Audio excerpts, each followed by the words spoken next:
Muito bom dia, muito boa tarde, muito boa noite. Não importa o horário que você esteja vendo esse vídeo. O meu nome é Damian, do canal Damian Tempos. A essa altura vocês me conhecem muito mais do que bem. E hoje estamos aqui para mais um Damian Responde, agora de número 3. Estamos aqui no terceiro programa. Vocês mandaram mais uma vez muitas perguntas. Temos aqui 26 perguntas, se eu não estou enganado, para poder responder, certo? Aqui esse vídeo vai ter o mesmo formato que o último, vai ter essa gameplayzinha de fundo.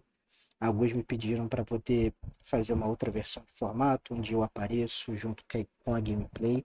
E eu até quero fazer, mas eu tô com uma semana um pouco corrida agora por conta de ND, por conta de algumas coisas que estão acontecendo.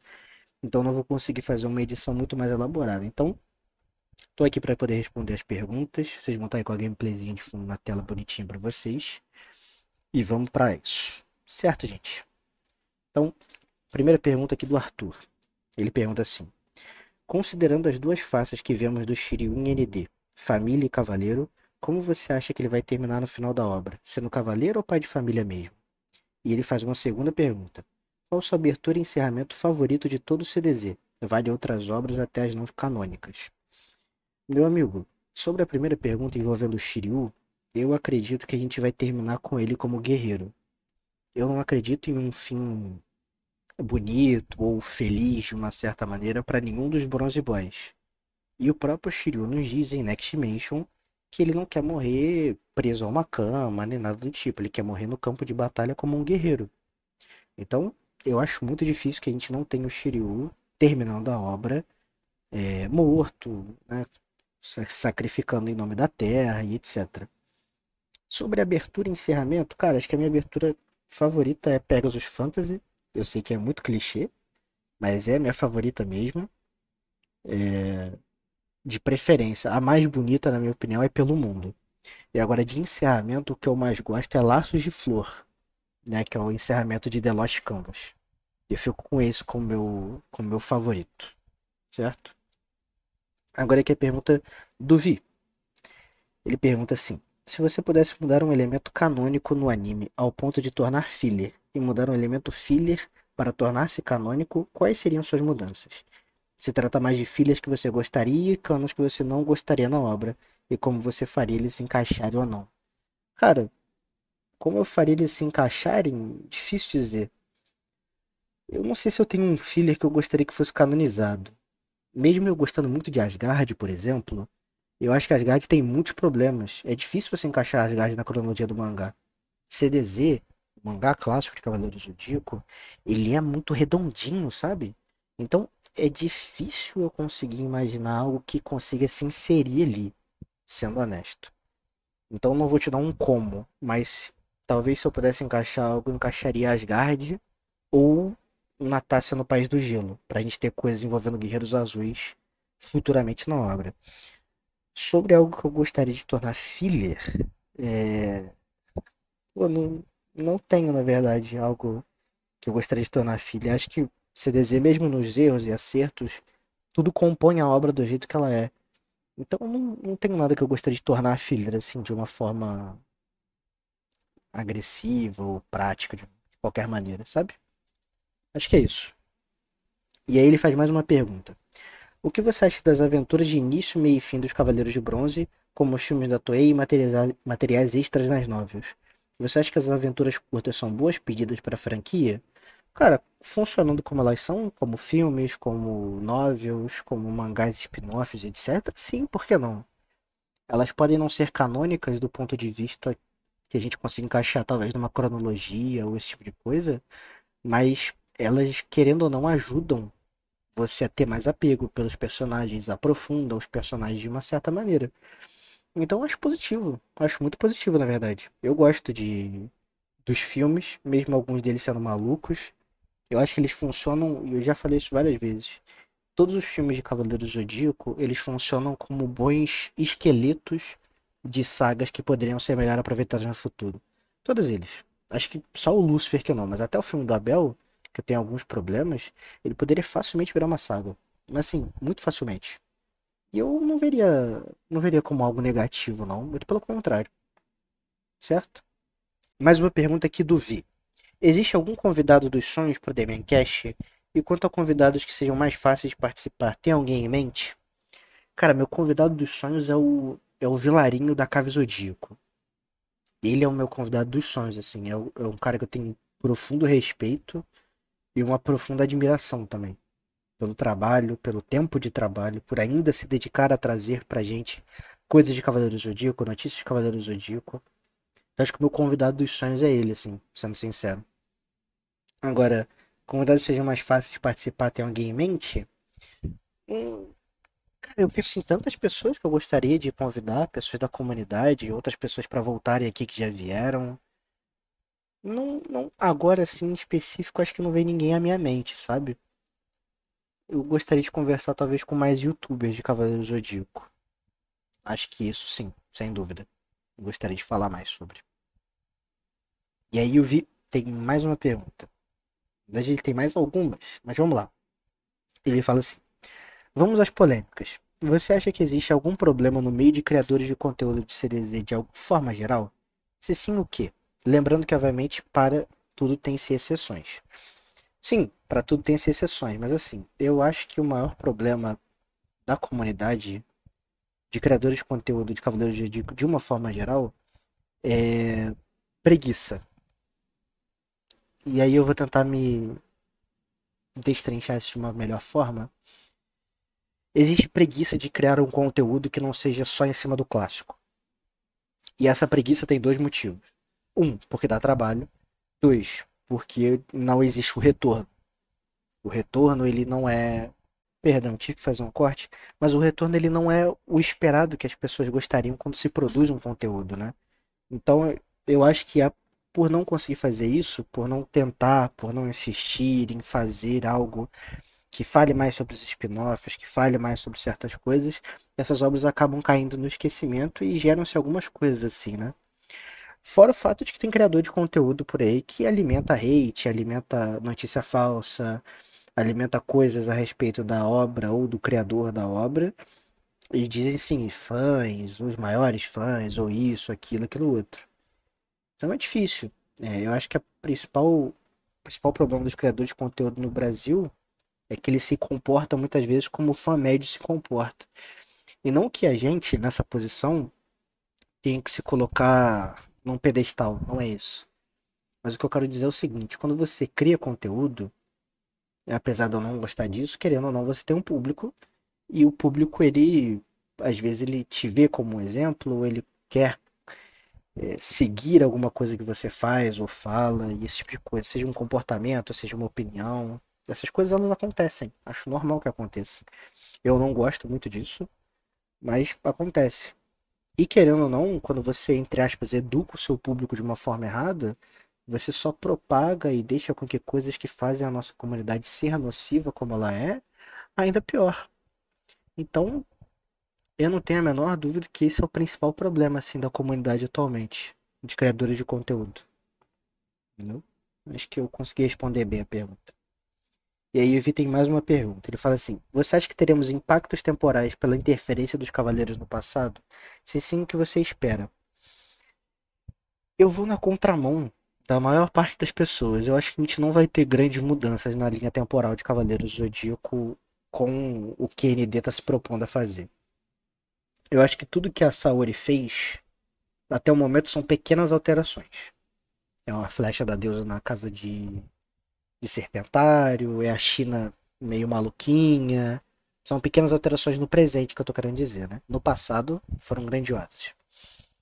Mas a gente não vai ter coisas nível Cavaleiro de Ouro voltando. Não vai ter. Eu acho que a gente não vai ter, pelo menos, né? O Seiya ficando maligno. Acho que nada do tipo. Eu acho que as distorções temporais, os efeitos temporais, eles vão ser consertados. Então a gente não vai ver o resultado dessa viagem do tempo de alguma forma. Eu acho que a gente vai cair por esse caminho. E aí vai ter um debate bem interessante sobre se isso é bom ou ruim, né? Mas acho que isso é um assunto para um próximo vídeo. E o Vi, com mais uma pergunta, diz assim: realmente tem sempre alguém no Cosmos ajudando o Cavaleiro a vencer? E seriam os Cavaleiros de Ouro vencedores, uma vez que só um vencedor pode vestir sua armadura de ouro? Completamente. Completamente. É engraçado como essas músicas conseguiram pegar e ficaram no imaginário da gente, né? Até hoje, por quase 30 anos depois, 30 anos depois, assim, essas músicas, esses CDs antigos, a comunidade ainda pega pra ouvir, coloca em meme. Tem gente que gosta de fato, né? Então eu acho isso muito divertido. Eu gosto como esses produtos que o Brasil fez de Cavaleiro do Zodíaco sobreviveram ao longo do tempo, né? Eu acho isso muito interessante. Eu gosto bastante disso. E aí, mais uma pergunta do Vi. Você tem alguma esperança em Saint Seiya? Esperança de que algo vai acontecer, seja dentro ou fora da obra? Esperança de que algum personagem fará algo ou algo do tipo? Tem algo que você torce para que ocorra na franquia?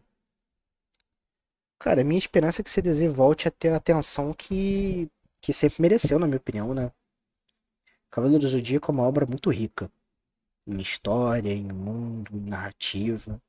Mas acho que as pessoas não conseguem valorizar muito bem esses aspectos tão positivos que a obra consegue carregar, que te traz, etc.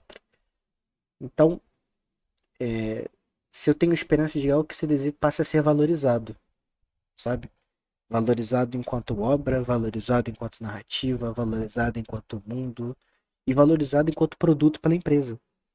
É, eu, eu criei o canal Damian Tempest, antes criei o perfil Damian Tempest no Twitter, porque eu queria que alguém valorizasse CDZ como eu valorizo.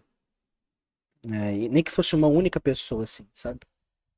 Queria poder fazer com que para essa única pessoa, pelo menos, CDZ fosse a obra mais incrível do mundo. E todos os dias, quando eu sento para escrever, ou para gravar vídeo, ou para fazer resposta, ou qualquer coisa do tipo assim, eu vou com a ideia de que eu tenho que dar o meu melhor e que eu quero dar o meu melhor para que uma única pessoa fique encantada com aquilo que está lendo ou ouvindo, né? E graças a Deus, eu encontrei pessoas ao longo desses 9 meses, eu acho. Acho que eu estou com 9 ou 10 meses de criação de conteúdo.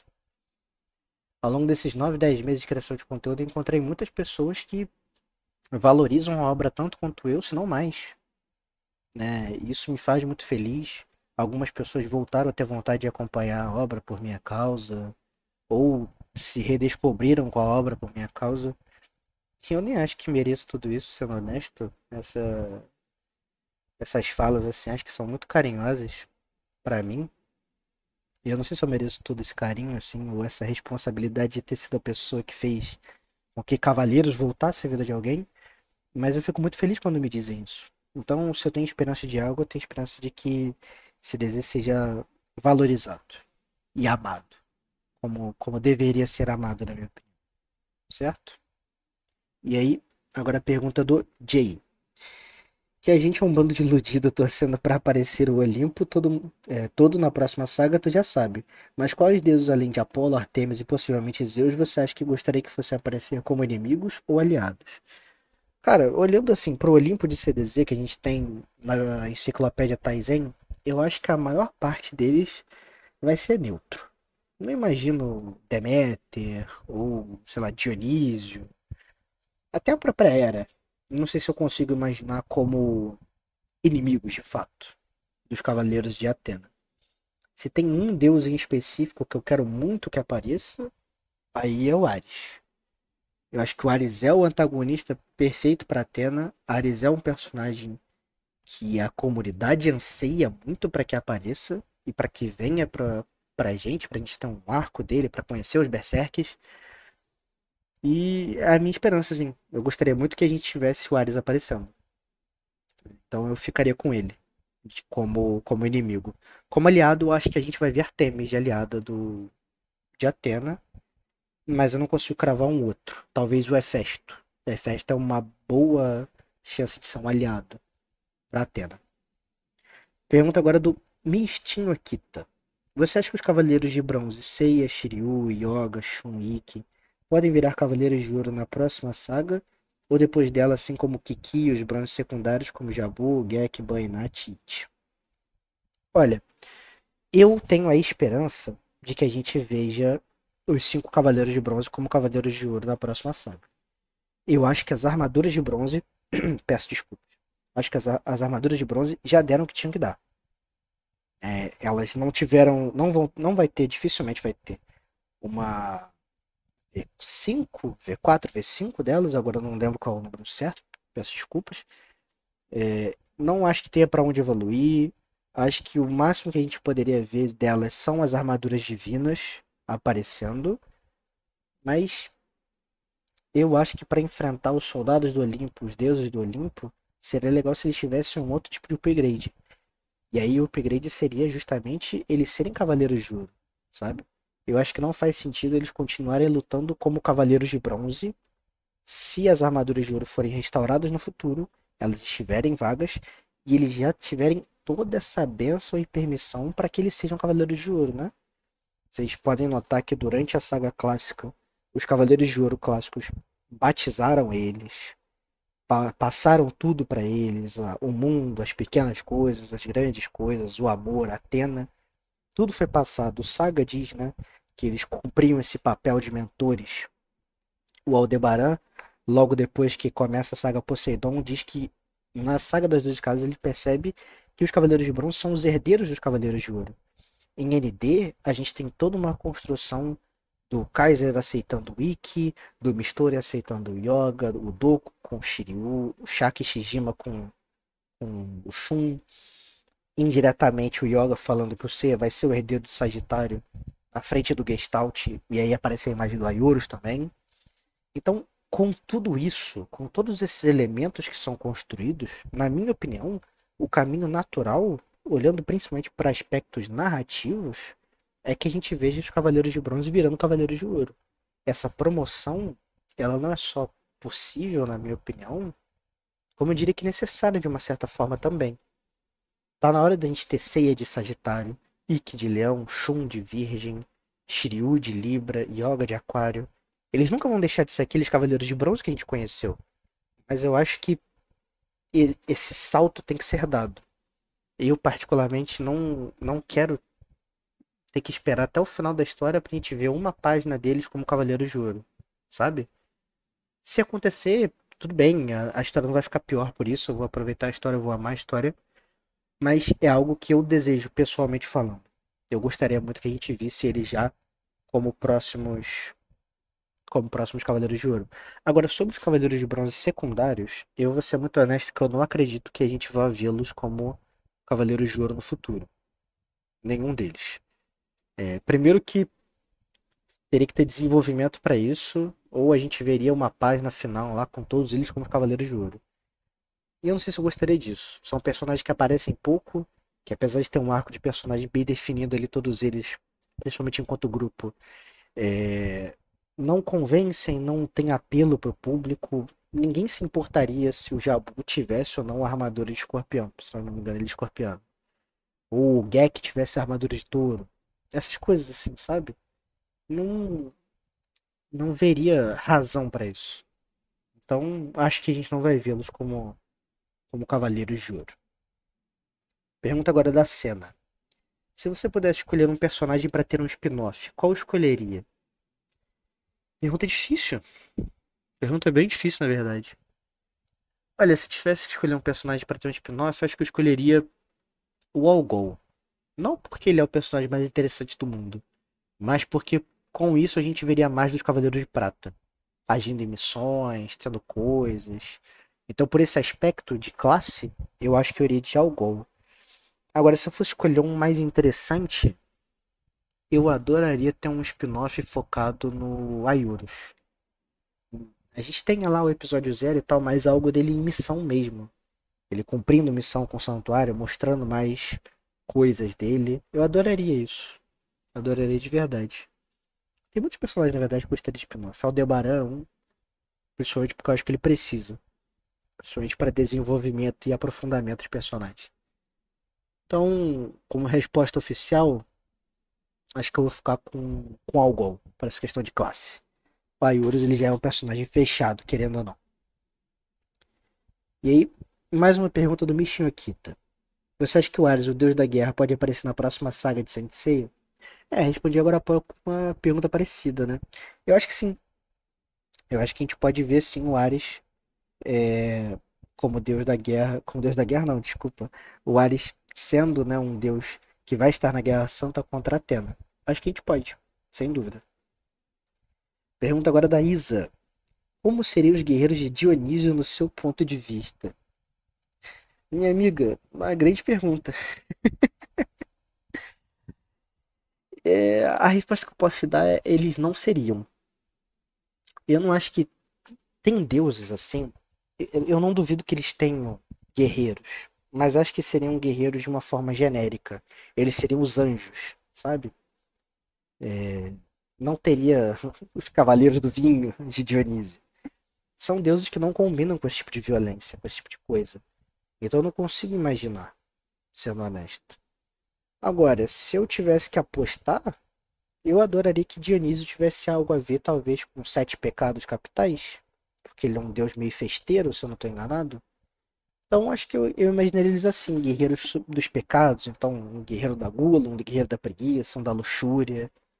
Eu acho que Dionísio partiria mais para esse ponto, assim. Não sei se é a melhor resposta do mundo, mas eu tentei. Pergunta agora da Laila Momoe. Qual é a real ligação do Cavaleiro de Pégasus, Atena e Hades? E por que eles reencarnam próximos? Irmãos, amigos ou primos? Então, de uma forma prática, não existe algo que os ligue de fato. Existia no mangá clássico o Hades falando que ele conheceu o Pégaso na era mitológica e foi o único humano que foi capaz de ferir a carne dele, certo?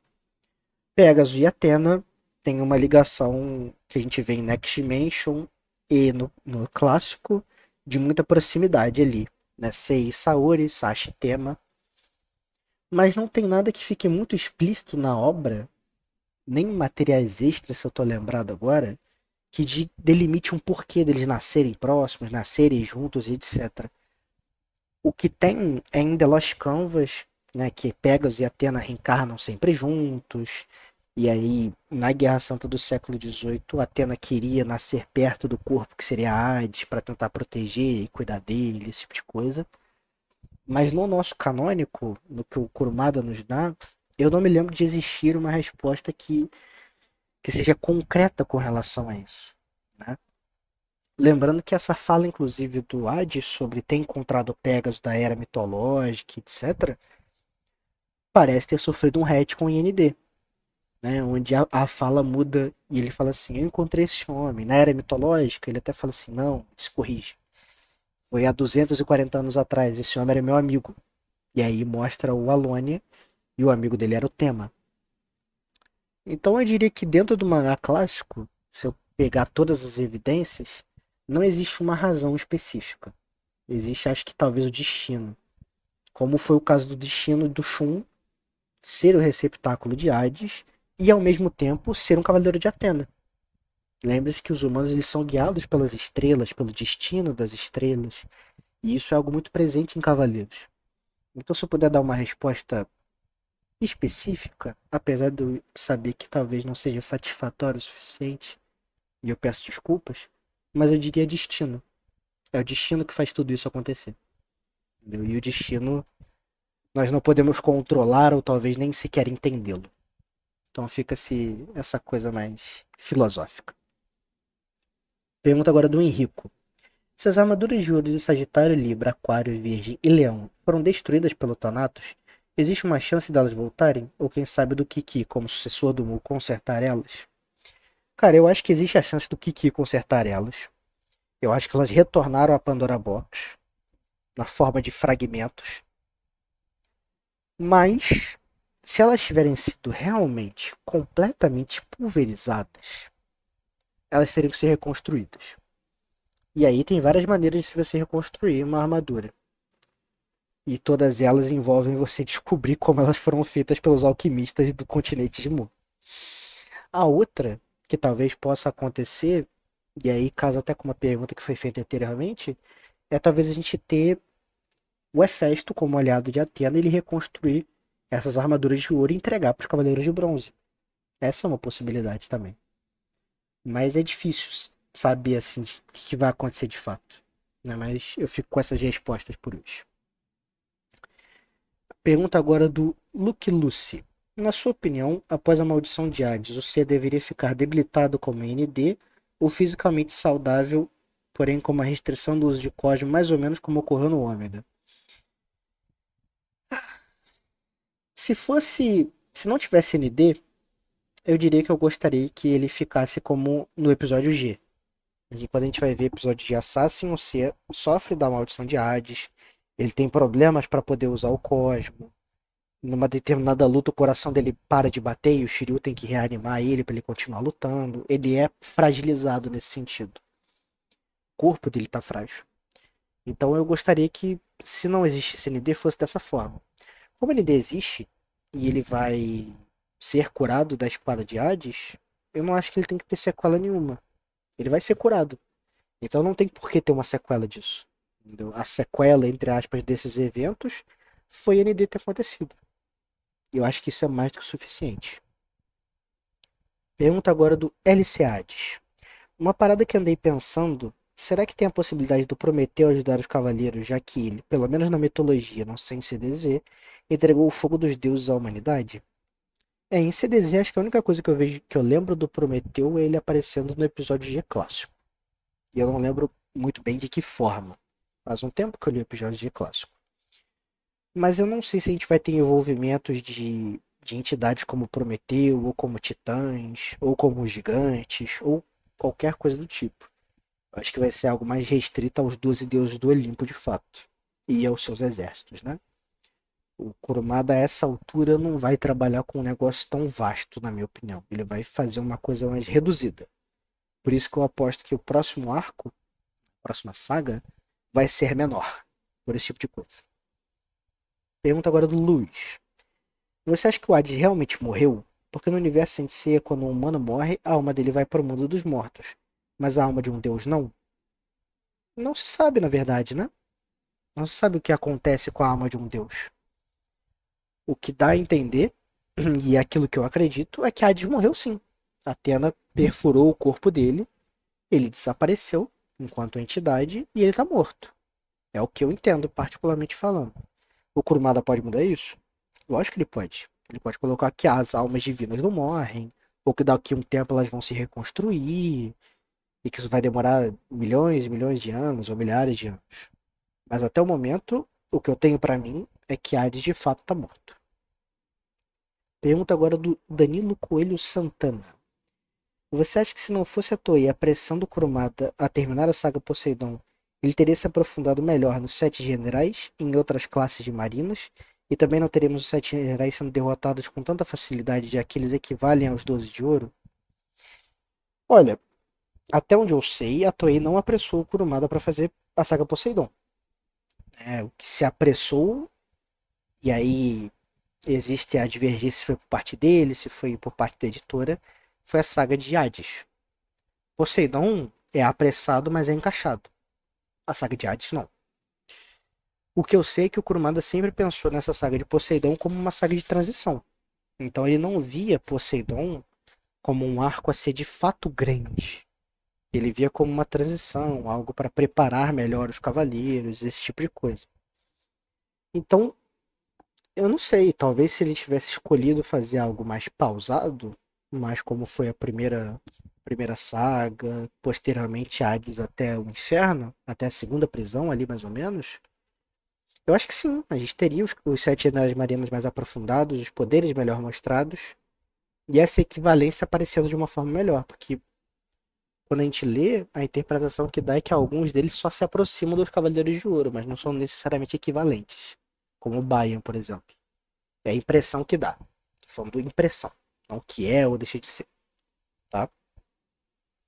Pergunta agora do Alpha J. Por que ainda não saiu um Sensei mais sério, com uma guerra real, táticas militares e um uso coordenado do exército dos cavaleiros? Depende do que você fala mais sério. Mais sério tem a violência desenfreada? CDZ não é disso, né? É um Battle Shonen, mas a forma da violência de Cavaleiros do Zodíaco acontece de uma forma diferente. Não é uma violência desenfreada, sem motivo ou gratuita. Se isso for sério, aí não sei porque não saiu, espero que nunca saia. Se for série em temáticas que a obra já tem, ou já usa, etc., eu acho que CDZ sempre foi sério. Né? Prólogo do Céu, como eu falei em live recentemente, pega essa seriedade e joga na sua cara. O quão sério o Cavaleiros do Zodíaco é. Mas quanto ao restante, cara, não sei. Não sei por que não saiu. Acho que não é interessante sair. Não vai focar Cavaleiros para um outro lado, que acho que nem combina tanto assim.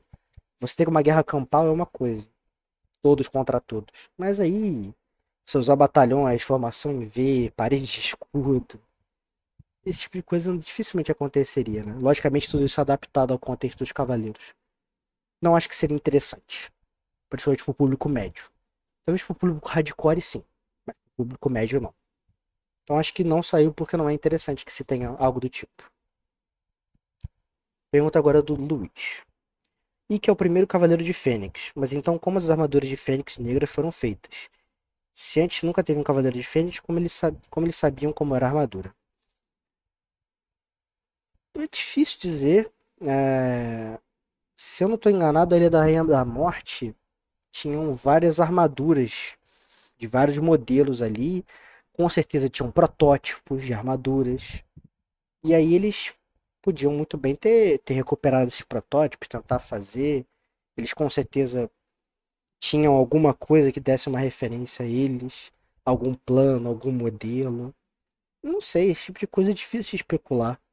E não acho que tem que ter uma justificativa exata para isso também, sendo honesto. Se alguém tiver uma resposta melhor, como sempre, por favor, comente aqui embaixo. Né? Vai ser sempre muito bom se vocês puderem também contribuir com as respostas caso eu erre alguma coisa, porque eu gosto sempre de falar, sou passível de erros, tá, gente? Sou sempre passível de erros. Pergunta agora do Doc Ray. Esses dias estive refletindo seriamente e gostaria de perguntar como exatamente a máscara da Marin protegeu o Seiya do aroma venenoso das rosas do Afrodite. Não lembro se chegou a ter uma explicação concreta, mas me parece estranho a máscara não aparenta ter algum tipo de filtro ou algo assim. Então, como exatamente a máscara o protegia do ar envenenado? Se eu não estou enganado, a máscara tinha um filtro, protegia de fato dessas toxinas que tinham no ar. Então é por isso, a máscara tinha esse filtro, ajudava ele a não respirar esse ar envenenado dele, do Afrodite, né, das rosas do Afrodite. Pergunta Luiz mais uma vez. Segundo Artemis, Zeus está irritado com Atena por ela ter derrotado Hades, mas ela só está defendendo o território dela. Por que Zeus não ficou irritado com Poseidon por ter alagado a Terra, ou com Hades por ele ter movido o sistema solar? Ela não diz que necessariamente o Zeus está irritado, né? Diz que as ações dela foram inconsequentes, que está atraindo atenção. E aí o que ela diz posteriormente é: um dia a ira do Senhor dos Céus vai cair sobre você. Por que ele não ficou irritado com Hades? Por que ele não ficou irritado com Poseidon? Gente, porque primeiro a gente tem que saber qual é a real intenção de Zeus. Zeus é um personagem ainda misterioso. Tudo que se trabalha com ele, mesmo com as entrevistas do Kurumada de base, parte-se de algo especulativo. A gente acredita que Zeus vai ser de uma maneira. E pode ser que ele seja de outra. Pode ser que Zeus de fato seja um vilão, que ele seja mau, que ele seja qualquer tipo de coisa assim. E aí vão gerar perguntas, então por que ele entregou a terra para Atena, etc. Isso é assunto para um outro momento. Mas as coisas ao redor ao longo desses milhares de anos acabaram. O que eu me lembro é que Nataizen diz que Zeus sumiu no céu. E que logo depois dele ter sumido, a gente tem as guerras santas começando e deuses como Poseidon, Hades, o próprio Ares tentando se apossar da Terra. Esse é um conflito natural entre os deuses, pelo que eu imagino. E ele não se mete, não se intromete nisso. O porquê exatamente ainda é um mistério. Queria ter essa pergunta. Essa pergunta não, essa resposta. Queria poder te dar essa resposta. Esôfago satânico. Belo nome. Cara, você tem noção que o treinamento básico de aspirantes a cavaleiros, meros moleques de 12, 13 anos, é destruir átomos sem quebrá-los? Tenho. No início do mangá a gente tem isso. Os poderes dos cavaleiros são bem apelões, né? Quando a gente transporta e faz um recorte de universo assim. CDZ é muito apelão por conta dessa destruição a nível atômico, né? Eles quebram átomos, os cavaleiros que manipulam o ar frio congelam os átomos. São poderes bem roubados, assim, principalmente na teoria. Pergunta agora da Ayla Moreno. Você acha saturado o signo de Gêmeos como sempre vilão ou ter irmãos gêmeos que é a ideologia entre bem e o mal? Mas não é sempre vilão, né? Caim e Abel não são vilões. Soichiro e Soichiro não são vilões. Aspros e Défteros. O Aspros até funciona como um vilão. Acho até melhor classificá-lo como um anti-herói. E só. Saga e Saga não era um vilão exatamente, era o Lemur. Canon foi vilão, depois se converteu. Não acho que eles são tratados como vilões. O próprio Abel, o Odisseu diz depois que ele era bom, ele tinha uma natureza bondosa e tal. O Abel é uma questão específica de se analisar. Um dia eu posso fazer algo específico sobre ele. Mas os Cavaleiros Gêmeos não são sempre tratados como malignos, né? Mas essa coisa entre o bem e o mal, essa dualidade entre esses cavaleiros, que aparece, na minha opinião, principalmente entre Saga e Canon, e Aspros e Défteros aparece também. Acho que a Caim e Abel aparecia mais no início, e aí quando eles mudaram um pouco o plot, se perdeu um pouco. Eu acho isso bom, eu gosto que isso exista dentro da temática da constelação, e que isso possa ser trabalhado de forma diferente também, né? Eu acho que TLC consegue fazer isso diferente do clássico, em algumas medidas, entendeu? Acho que consegue. Meu povo, respondida todas as perguntas. Peço desculpa se a minha voz falhou um momento ou outro. Eu não tô com a garganta muito boa. Peço desculpas por isso. Algumas eu não vou conseguir cortar completamente na edição. Mas espero que tenham gostado das respostas. Se eu errei alguma coisa, se eu informei alguma coisa errada, por favor, pode colocar aqui embaixo, tá? A informação corrigida. Se você discorda de alguma resposta que eu dei, comente também. Vamos debater, vamos conversar. Eu tô sempre aberto ao diálogo. E eu aprendo muito com vocês também, tá? É sempre muito positivo quando vocês comentam. Gosto muito quando vocês comentam, né? Então, meu povo, no mais é isso. Agradeço mais uma vez pela audiência. Peço pelo like de vocês. Trabalhei com uma metinha de likes no último vídeo. Vou tentar trabalhar aqui de novo com a mesma meta, 15 likes.